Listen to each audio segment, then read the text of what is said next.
Gamit ang iyong unan upang siya ay lagi mong mapapanaginipan o ikaw din ay lagi niyang mapapanaginipan. Ibulong lamang ito tuwing paghiga mo o pagtulog mo sa gabi. Hello mga guys, kumusta kayo? Panibagong araw, panibagong video na naman tayo. And sa araw na ito ay isa na naman video ang aking ituturo sa inyo na simpleng gabay o simpleng pamamaraan na makakatulong sa atin. At bago ang lahat, gusto ko lang mag-disclaimer sa mga taong hindi naniniwala at hindi gusto mga kagaya nitong video. Please skip this video and maghanap ng videos na gustong gusto nyo dahil ang video na ito ay para lamang ito sa mga taong naniniwala and gusto mag-try. Sa lahat po ng mga nagko-comment dito sa aking video dito sa loob ng aking channel, mag-iingit sa lahat mga nagre-reply sa inyo na dinadala kayo sa kanilang WhatsApp and imo app upang makaiwas po tayo sa scam.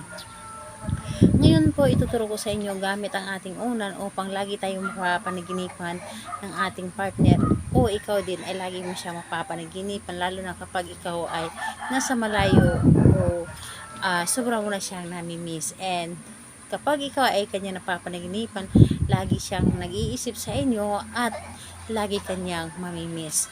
Dito po ang kailangan lamang natin na ihanda is kailangan mo lamang dito ang inyong una na ginagamit mo sa pagtulog mo sa gabi.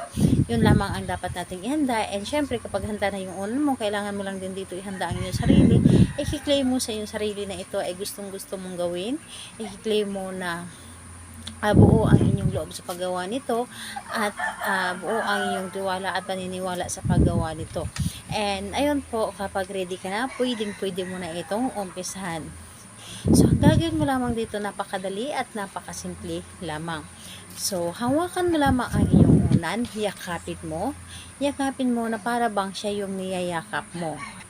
Yung tipong siya yung niyayakap mo, yung yakap na may buong pagmamahal, para bang kayakap mo siya ng personal. So ayun po, kapag niyayakap mo ang unan, sabay bulong ng 3 beses.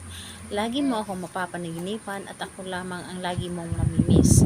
Siyempre, hindi mo kakalimutan ang pagsambit ng kanyang pangalan. So, again po, una ang kanyang pangalan at apelyido at isunod, lagi mo ako mapapanaginipan at lagi mo ako mamimiss. Nang 3 ulit mo itong sasambitin. Yes po, 3 ulit mo itong paulit-ulit na sasambitin or ibubulong doon sa unan at pagkatapos no, babaliktarin mo or iikot mo ang inyong unan ng 3 beses na papunta po sa inyo. And kapag naikot nyo na ito, sa kaninyo ilagay yung unan kung saan ninyo nilalagay sa inyong higaan. At ito po ay iyong tulugan. Hindi naman agad-agad na inyong tulugan, basta ito ay naritwalan nyo na and pwede po na maya-maya ka na matutulog. Nakadepende po sa inyo. And ayun po, kailan ito pwedeng gawin? Gawin lamang ito sa kahit anong araw at oras, pwede po dahil ito po ay simple lamang ngunit napaka-epektibo nito at talagang napakaganda ang talag nito.